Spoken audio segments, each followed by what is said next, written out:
My name's Adam Manaka and I'm the Financial Controller for Hi-Tech Oils. With our national capacity, we can now service Australian companies nationwide. Of late, we have now expanded into the New Zealand market. Here at Hi-Tech Oils, we receive premium base oils and premium additive packs. Together, with our highly trained staff, we manufacture over 500 premium quality products. Hi-Tech Oils is Australian made and Australian owned.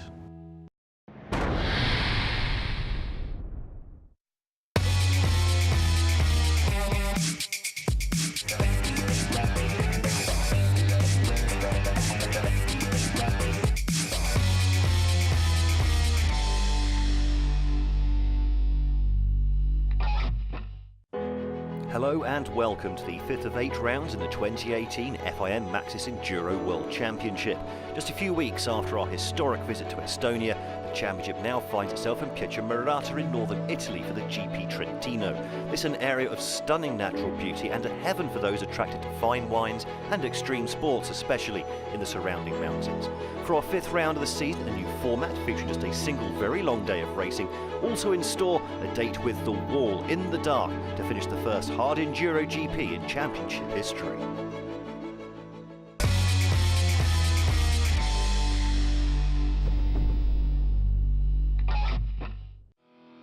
Fun and games started on Friday night with the 4th Krapovic Super Test of the season. It's a 600-metre special stage set in the off-road park in Pietramarata with the riders rolling out 2 by 2 in front of a packed crowd.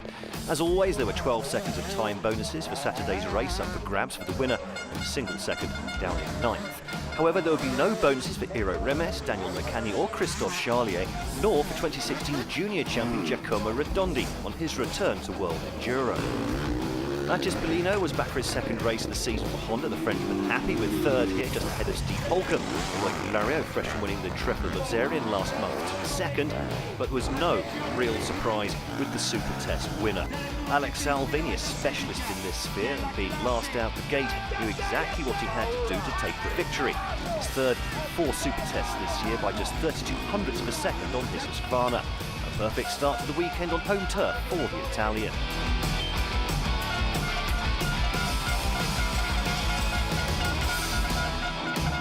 Elsewhere, E1 rivals Bradley Freeman and Jamie Meccani 6th and 7th respectively, while Thomas Olderati, winner of the Super Test in Estonia, could only manage 9th.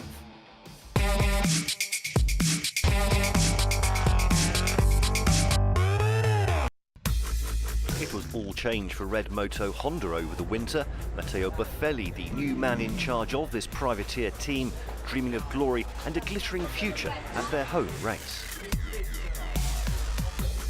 I'm Matteo Buffelli, the team manager of Honda Racing Red Moto World Enduro team, and we are in Arco di Trento, and I introduce my staff and my team. For the start, we have Thomas Olderati with Honda 450 CRF RX, and he rides in the Enduro 2 class in the EnduroGP. Here we have Emanuele Facchetti, the rider from the Enduro Junior. He rides the Honda CRF 250. And here we have Davide Guarneri, the rider for the Enduro 1 class. He rides Honda CRF 250.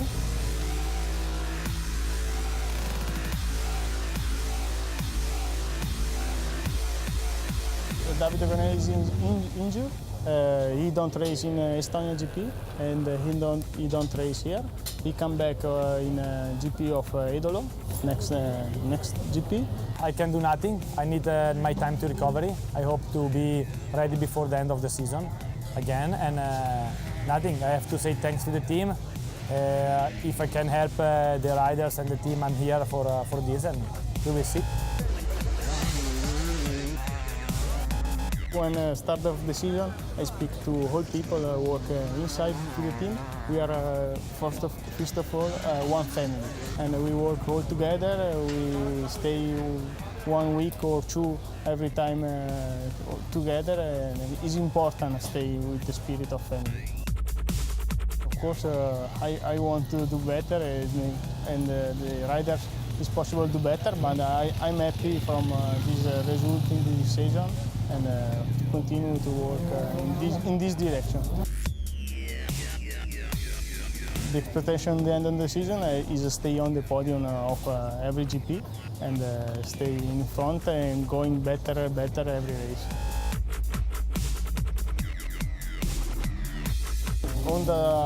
In the next year, I have a new bike for the Enduro race, and it's important and it's the best for us. Of course, win the race and win maybe in next year the World Championship. Red Moto looking towards a brighter future.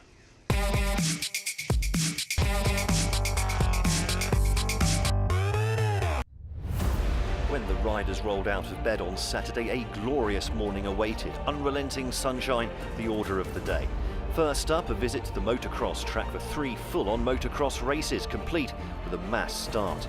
Look out here for the more powerful 4-stroke machines to get fast starts, while those whose career path saw them move to Enduro from motocross should have a big advantage. After that, they moved to the off-road park for 4 laps of the Enduro test, allowing many riders a chance, perhaps, of making up for the time lost in the rather unfamiliar cross test. And finally, with darkness descending, the extreme test, man and machine against the wall. 4 2-kilometre circuits with huge amounts of time waiting to be lost by those that make the wrong mistake at the wrong time, at the end of a long and exhausting day for all the riders.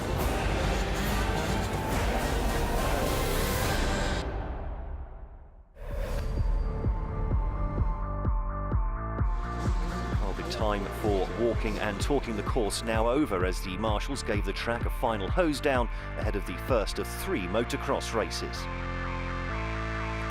The mass start always spectacular, allowing Loic Lario to dig into memories from his motocross days to get the all-important hole shot and take the lead into the first corner. Behind the Frenchman, every man for himself. The first corner bun fight, defending champ Steve Holcomb, one of those to be shuffled back down the chasing pack. Meanwhile, Lario continued to blaze a trail out front with only Christophe Charlier for company, while Holcomb started to make his way back through the pack after that poor start. While Lario led, it was never comfortable, with Charlier constantly in his shadow, Bradley Freeman a distant third ahead of Matthias Bellino. That battle for the lead raged all the way to the finish line, Lario taking the checkered flag just ahead of Charlier, with Freeman 6 seconds back in third, just ahead of Bellino, and Alex Salvini down in 6th. On to the second race, then once again, Lario taking the whole shot, zipping into the lead for that first corner, and never looking back. The action fast and furious further back, Anthony Gesland's race compromised after getting involved in that pile-up. Christophe Charlier, another former motocrosser, again Lario's closest challenger, with local wildcard Giacomo Redondi in third. Holcomb with a better start this time, he would finish in 5th place. But out in front, Lario totally in his element, despite Charlier's best efforts to find an overtake, making it 2 wins from 2 motocross tests and extending his overall race lead. On to the third and final race then, but this time no hole shot for Lario.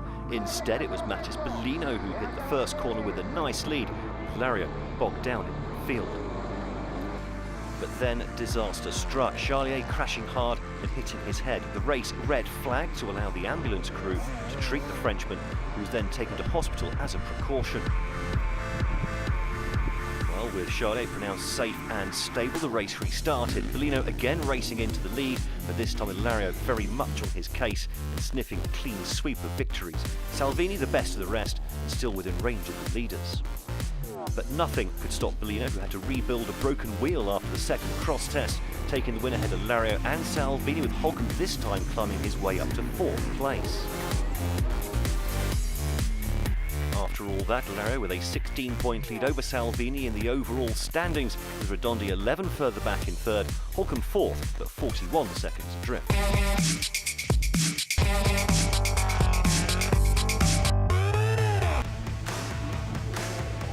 Juniors, and after winning the Super Test on Friday night, runaway championship leader Mattia Cavallo was a hot favourite to extend his race lead over their 3 cross tests. The Italian doing just that too, setting down a mark by winning the first race by 16 seconds from Jack Edmondson. Davide Sorega recovered from a poor first race to move third overall by the end of the cross test. The big surprise, the speed of local wildcard Lorenzo Maccarito, putting his Husqvarna second overall. His highlight, a second place in the second cross test. Nothing could stop Cavallo's beater though, romping to victory in all three tests and opening up a 50-second lead in the standings going into the afternoon's Enduro tests. Now to the youth, and after a promising start, championship leader Rui Barbosa had a nightmare here. He and Hamish McDonald's bikes tangled together like midnight lovers. By the time the Chilean recovered, much time was lost. He'd be only 10th in the youth standings ahead of the Enduro section.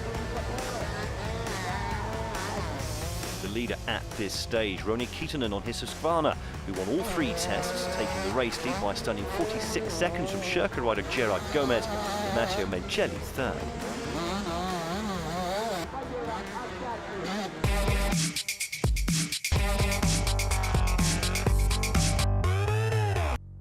From there, it was on to more familiar territory for the Enduro test. Not that Jamie McCanny enjoyed himself. The E1 frontrunner crashing his Yamaha on his third time round the test, dislocating his shoulder. The Britain's day coming to a premature end after running in a very respectable 6th place overall. This a potentially fatal blow in his championship battle with Bradley Freeman. Anthony Gesland 16th after the cross test, slipping down to 17th after 4 laps around the Enduro course, and now needing to find some extra pace around the final extreme test to move his beater back up the E3 ranking to 5th. Hard Enduro specialist Wade Young perhaps out of his comfort zone. Sherco rider struggling on the Enduro, down in 16th for the moment and only 4th in E3. Antoine Basset, another rider not quite reaching his usual standard. The Gas rider in a lowly 14th after the Enduro, having particularly struggled on the motocross tests too. Gas rider Christophe Nambertin losing ground after a fast start in the moto test, dropping down to 11th overall after struggling through the Enduro section, especially on the 3rd and 4th laps. Thomas Alderati peaked with an 8th place on the opening day in Estonia. The Italian hoping for even better here, but his Honda not playing ball in the morning, leaving the 2008 Junior World Champion 10th going into the evening's extreme tests. Bradley Freeman's day made easier by the withdrawal of Jamie McCanny, although he nearly came a cropper on the same lap that ended his E1 rival's race, losing over a minute on the 3rd Enduro section to drop down to 9th overall going into the evening. Leo delighted to be back in the World Championship after an encouraging showing in Portugal. However, after excelling in the motocross, the Frenchman dropping down the rankings to 8th overall during the Enduro tests. The Honda rider hoping for better when he comes up against the wall. Demi Filippert's currently 18th in the EnduroGP standings after a dreadful start to the season. However, the Italian finally remembering how it's done here, especially the motocross, sitting 7th going into the extreme test, the best result of the season within his grasp. After a brilliant start to the season, Iro Remes saw his challenge for both the EnduroGP and E2 titles take a huge blow after his TM DNF'd in the second round in Estonia. The Flying Finn up and down in the Enduro section here, but emerging fresh-faced in 6th overall, hoping for better under the lights on the extreme tests. Well, Daniel McCanny found the Enduro very much to his liking, finishing 5th or better on every lap. As a result, the Gas rider moving up from 11th to 5th overall, and is now 2nd in E3. I knew the Enduro test would suit me a lot, so I got on with that and had a few good times. I was surprised with my times, and now I'm looking forward to the extreme race tonight. Loic Leriot's injury problems have hamstrung the Frenchman this season due to a lack of testing and training. But having finally trained since Estonia, the Yamaha driver showing his true colours, sitting in a competitive 4th place after losing a little ground in the Enduro test. It was a lot of stones, it was dust, it was not easy to ride, not also really funny, but it was enduro. And I tried to do my best, but finally the time was not so good. Giacomo Redondi was the Junior World Champion in 2016 and was a special guest for Honda at his home race, excelling in both the motocross and enduro tests to sit in a very strong 3rd place going into the extreme. Could a total outsider steal Salvini and Holcomb's thunder? It's a really good comeback so far, and I'm 3rd overall and 2nd in E2. So now It's gonna be a little bit more difficult because we have a really good extreme and in the dark. So we try to continue like we do till now, and we see if we can go on the podium in this first Italian GP. Steve Holcomb happy to be fourth after the motocross, but then dug out a can of whoop-ass for the enduro test, setting the scratch time on his beater in all four to surge up to second place overall. Defending champions beater just 8 seconds off the lead going into the evening, with a second EnduroGP win of the season very much on the agenda. Alex Salvini's lead over Holcomb was 25 seconds going into the enduro section, but the championship leader now under pressure despite being second best on 3 of the 4 laps. The Husqvarna rider coming into this race having won 4 of the last 6 events, but holding off a hard-charging Holcomb here could be his biggest championship statement of the season.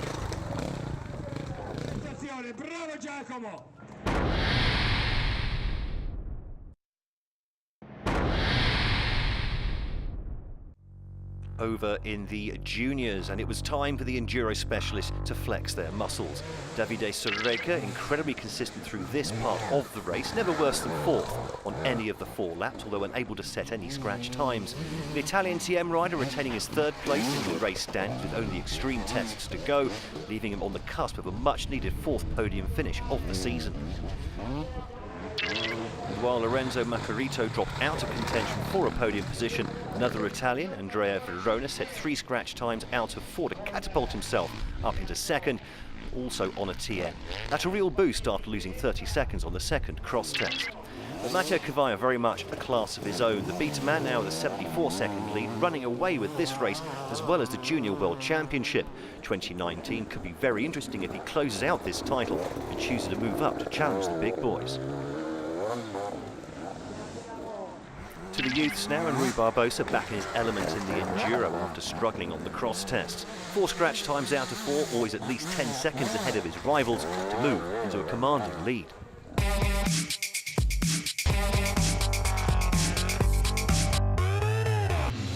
So the time has come for the riders to face the wall for the first time in championship history. Let's see how the experts hope to do it, starting with South African hard enduro specialist Wayne Young. Basically on the approach, you want to come in from the bottom pretty steady and straight, line yourself up in a good position, and pretty much lift your front wheel like not too high, but sort of at the bottom, like say ½ a meter up, and compress like your front tire into it and get like the power down by dropping the clutch and sort of like pushing your body weight to the top. If you go too fast, you risk to make a big jump and crash, or go too high and come back because you go high but not go far. And if you wheelie too much, it's really easy to come back because you hit the rocks completely flat and you come back and you don't go up. Here we have 3 options. This face is a little bit bigger, but it's less steep. This one is the main way. You can see on the top that there is a little break because most of the riders are coming on this way. It's a bit more steep, but like more safe, I think, because you have a little bit more space on the side. And then there is this option.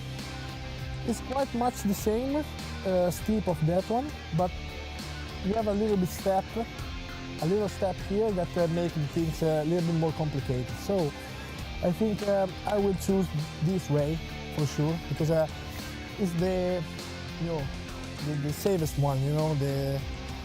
The one that you permit. You can make a bit more mistakes and you can still survive the rock. So that's the theory. Sounds simple, doesn't it? Let's wait and see if it remains that way under the stress of bright lights of competition.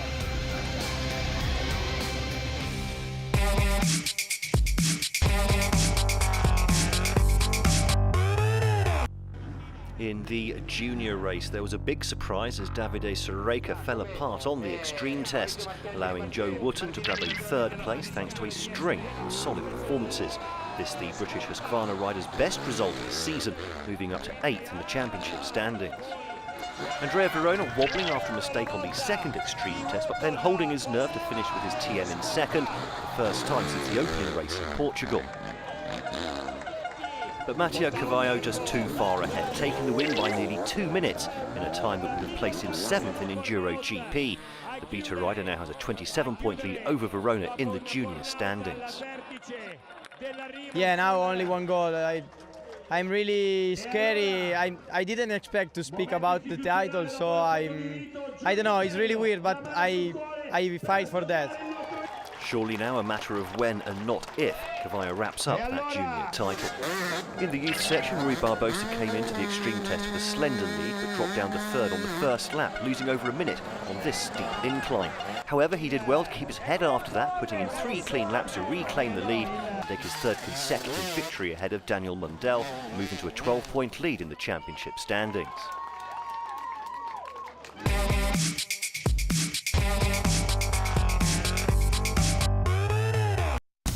That all to be negotiated in the gathering dusk and finally darkness. Here's Daniel McCanny to show us how he intends to shed some light on the situation. This is obviously the preparation for tonight of the headlight. It's the French company Chlorophyll, so I've never used it before, but obviously looking at it, it's a really good quality. It's got the best lights and fits really good. Thank you to Roger, the Swedish FIM guy, and he's handmade this light and tested it, and he's lent it to me this race, and it's really, really good and one of the best lights out there, I think, for the helmet. It's a little bit heavier, obviously, because it has to be positioned in the rules on the peak, so that's, to me, that's obviously more weight, which is on the front of the helmet, but to have the best lights, I think obviously that's going to benefit on the special test with the time, so yeah, no, I'm happy to be using it and have obviously the good helmet lights and good headlight on the bike.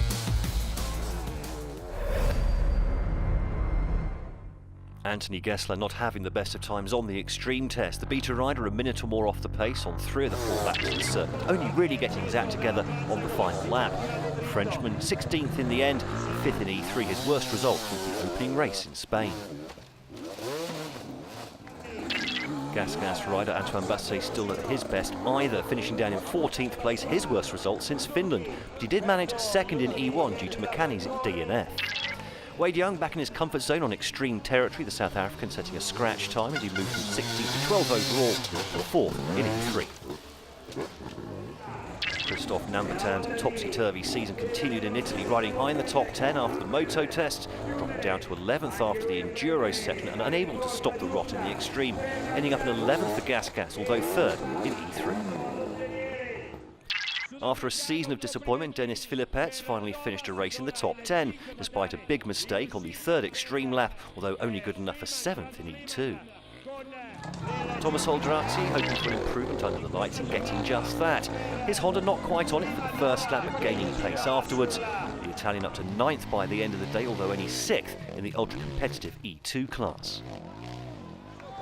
Iro Remis's hopes for a revival on the wall evaporated with a big mistake on the first lap, losing about 30 seconds. And from there, he started to tumble down the standings, only holding on to 8th on the final test for TM, who was also only 5th in E2.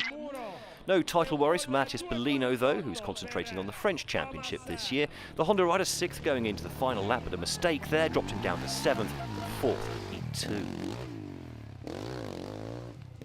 Bradley Freeman has swiftly moved into control of the E1 Championship standings for Beta. The Brit easing to a 4th consecutive E1 victory. He now leads Makani by 20 points in the standings and was 6th overall. Giacomo Redondi only 28 seconds off the lead going into the extreme test and dreaming of a first EnduroGP victory. Unfortunately, the Italian losing pace in the dark. His Honda still 3rd until a big mistake on the final lap dropped him down to 5th overall and 3rd in E2. Daniel McCanny 5th going into the 9th session, but after a lukewarm first lap really warmed to his task. The Gas rider 2nd on the last 2 tests, moving above Redondi into 4th overall, his best result of the season, and 2nd in E3 to move into 2nd place in those standings. Well, Clario's chances of a first overall win of the season effectively finished by his lack of pace over the Enduro course. But that mistake from Redondi made a podium possible. The Yamaha rider took his chance, also coming second in Heat 2. Ultimately, this would be a day of frustration for Steve Holcomb, set back by a crash on the opening moto test and playing catch-up ever since. 8 seconds back coming into the extreme test, he then won the first before mistakes on the second and third laps, finally extinguished his chances. Holcomb disappointed to be 18 seconds back in second, a fourth consecutive E3 victory, scant consolation. You know, I had a lot of work after the first motocross race. I lost a lot of time, and yeah, I like you said, I worked really hard in the Enduro test to make the time back, and you know, the race, in my opinion, was mine, but I just, you know, make some stupid mistakes. Alex Salvini has been sweeping all before him this season, and despite some uncharacteristic mistakes on the Enduro section, including a number of crashes, still led as the riders emerged under the power of headlight. The Italian keeping it clean, where his competitors allowed the odd mistake to creep in, taking his 5th win in 7 races, having gone the previous 3 years without a visit to the top step of the podium. This an emotional moment, especially in front of an adoring home crowd.